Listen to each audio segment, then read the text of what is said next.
सब समाज अंकार परम छुआछूत लवलेश न हो,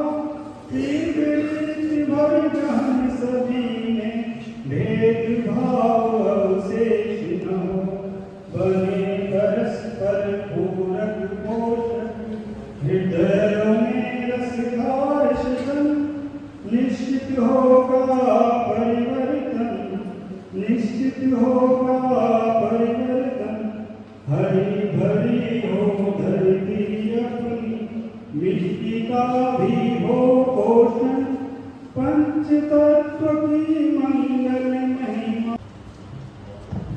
नमस्कार। मुझे बोलना इतना अच्छा नहीं आता। मैं पंजाब में मेरा जन्म हुआ था और मेरा संघ से परिचय करीब 60 साल पहले पिता जी के साथ पहली बार मैं संघ में हुआ। और मेरा सोचना ये है कि लोग बैठे हैं, बड़े बड़े लोग बैठे हैं जिन्होंने संघ के लिए बहुत सेवा करी है। बहुत पंजाब में 1980-90 के दशक में आतंकवाद था, तो हमारे पिताजी भी जाते थे संघ में। तो जो संघ प्रमुख थे हमारे शहर में लोग थे,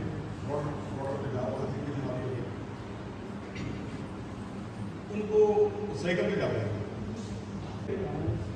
जिन लोगों ने अपनी जान सेवा संघ के लिए दी, देश के लिए दी, तो मोगा में एक शाखा लगती थी, वहां पर 30 के करीब लोग शाखा में आते थे और आतंकवादियों ने उनकी हत्या कर दी। तो काफी लोग 30 में से काफी बच्चे भी थे, छोटे छोटे बच्चे भी थे। और उसके बाद उन्होंने आईडी लगा दी वहां पर। जब परिवार वाले आए तो उन्होंने ब्लास्ट कर दिया। आपने शायद किसी को ये बात पता भी ना हो, काफी लोग घायल हुए, उनके परिवार के लोग भी घायल हुए। लेकिन सबसे बड़ी बात यह थी कि अगले दिन उनका क्रियाकर्म करने के बाद अगले दिन एवं इस कार्यक्रम के इस नगर के माननीय संचालक एवं कर्नल इन समक्ष बैठे सतीश शर्मा जी और इस नगर के नगर कार्यवाह एवं इस शाखा के मुख्य शिक्षक, शाखा कार्यवाह, इस सभागार में उपस्थित संघ से जुड़े ज्येष्ठ श्रेष्ठ स्वयंसेवक बंधुओं एवं मातृशक्ति,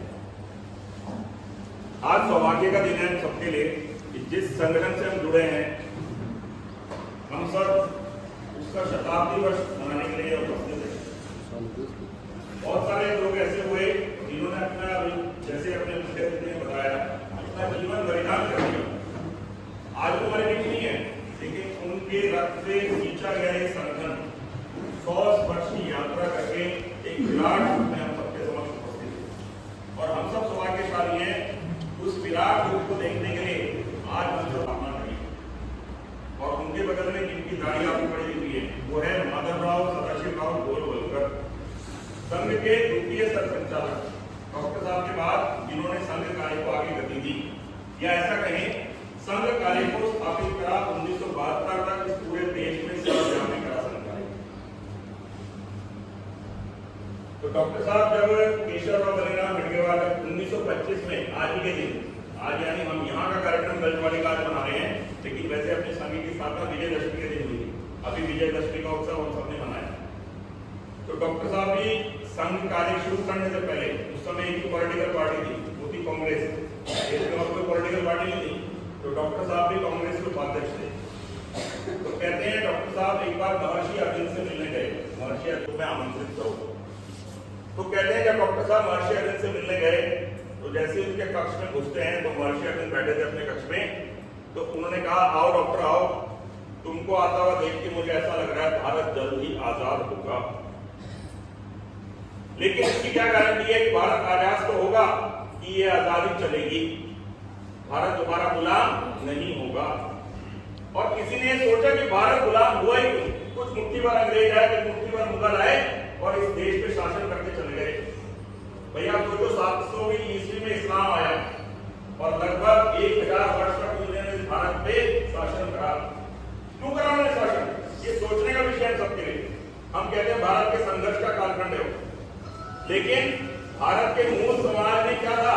तो मूल समाज कौन है का? ये सनातन समाज, हिंदू समाज। इस समाज में एकता नहीं थी, ये समाज एक ही था। हमारे बीच ही कुछ जैचक थे या कुछ ऐसे लोग थे जो मुगलों से मिल गए। ऐसे ही अंग्रेज शासन के दौरान हुआ। भारत जब समय समय में क्या हो गया? गुलाम हो गया। क्योंकि कांग्रेस के दिमाग में एक चीज थी, कैसे भारत की सत्ता हासिल और आजादी तो मिल जाए, एनी हाउ कैसे मिल जाए। इसीलिए उनके शासन में भारत के दो टुकड़े हुए। क्यों? क्योंकि सत्ता की इतनी इच्छा थी कि सत्ता कैसे प्राप्त करनी है। तभी देश में एक वोट पाने वाला देश का प्रधानमंत्री बनता है, जिसे 14 वोट मिलते हैं तो देश का प्रधानमंत्री बनता है। ऐसी इच्छा शक्ति थी उस समय होगी। तो डॉक्टर साहब क्या करते हैं? जब कांग्रेस अध्यक्ष की बात नहीं मानते, डॉक्टर साहब अपने पद से रिजाइन देते हैं और वो कहते हैं अभी हमारे वीरता का प्रतीक है, धर्म का अधर्म के ऊपर जीत का प्रतीक है। ऐसे दिन डॉक्टर साहब संघ की स्थापना करी।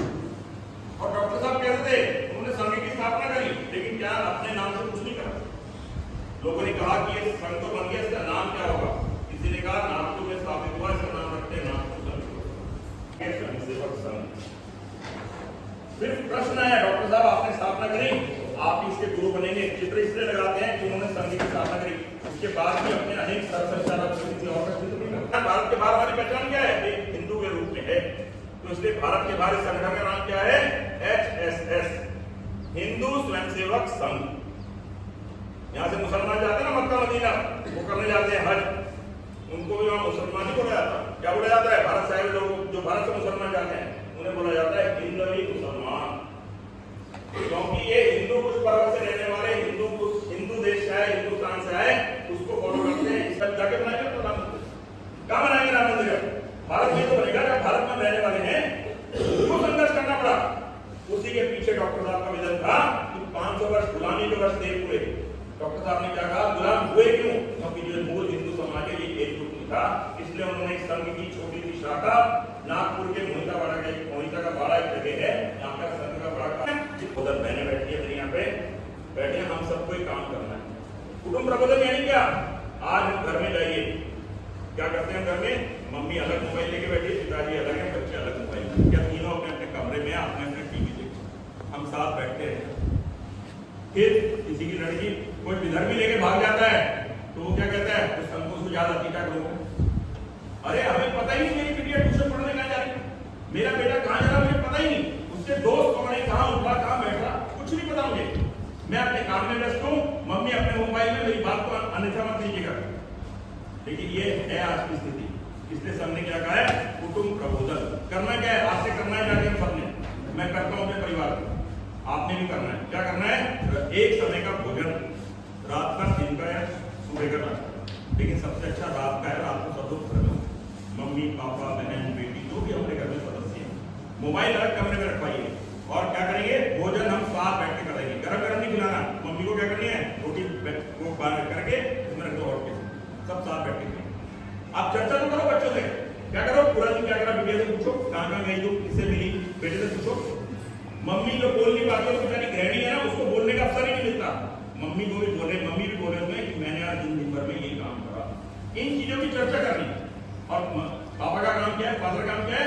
अपने जो पुराने अपने दादा दादी नाना नानी जो भी रहे उनके अच्छे काम बच्चों को बताना, रामायण की कोई अच्छी बात उन्हें सुनाना, ये काम किसका?